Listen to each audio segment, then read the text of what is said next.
Hyrule villages are screwed, especially Hateno Village, the Korok Forest, and Terrytown. So let's talk about what's at stake. Imagine a vibrant village teeming with life and adventure, with almost no protection against the looming threat of monsters. This is Hateno Village, and the latest trailer of Tears of the Kingdom has sparked an intriguing theory of mine about its survival. Join me as we dive deep into this speculation. Hateno Village is a lively and interesting village you discover in the early game. It contains several different stores, from armories to inns to ingredients, and its inhabitants are also intriguing to talk to.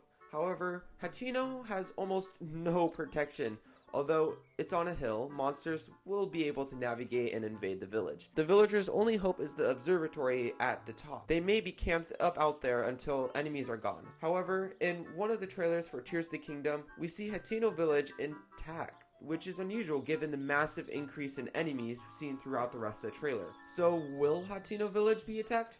Probably not. A more interesting theory is that weird green spirally thing seen in the trailer may act as a force field around the village, protecting its inhabitants by repelling the enemies away and creating a safe haven for Link. Get ready, Zelda fans, because the beloved Korok Forest, home of the Korok species, the big tree guy, and the iconic Master Sword may be in grave danger. One of the significant points in the past few trailers, that was a mouthful, is the destruction of Death Mountain, and it's inevitable that the Korok Forest will suffer some sort of damage from it. In the trailer, we cannot see any part of the Korok Forest, which only leads us to speculate what might happen to it. However, one theory of mine is that the Great Daruk Tree makes the Korok Forest protected, right? And it may still provide some level of protection, but maybe not to the extent after the eruption of Death Mountain. It'd be more interesting to see this forest sustain some sort of damage, but not enough to fully wipe it out. Instead, Link's job would probably be to help restore the forest to its former glory by finding Koroks and collecting their seeds to help regrow it. Have you ever heard of Terrytown?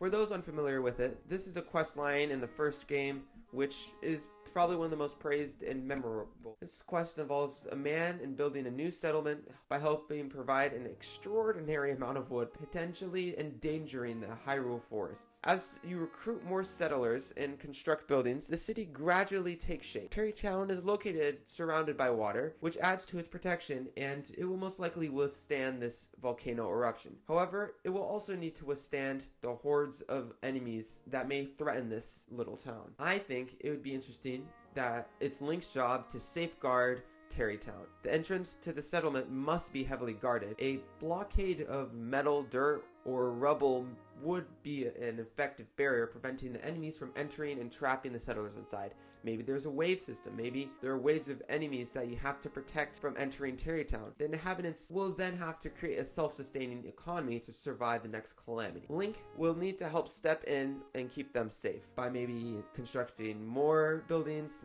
and perhaps building protection like that green light device thing. I still don't know what it is, but Terrytown's construction was a fascinating and rewarding side quest, and I would like to see it have to face some sort of threat to continue its story. So there you have it, my theories on the Hyrule fate of Hateno Village, the Korok Forest, and Terrytown in the upcoming game. With only about 2 months, I say less now, until the release, we will soon discover what happens to these villages and the rest of Hyrule. I'm sure you are excited, and I'm curious, how do you think it will play out? Do you have any theories that you want me to make a video on? Let me know in the comments below. As always, thanks for watching, and I'll catch you guys in the next one. Peace.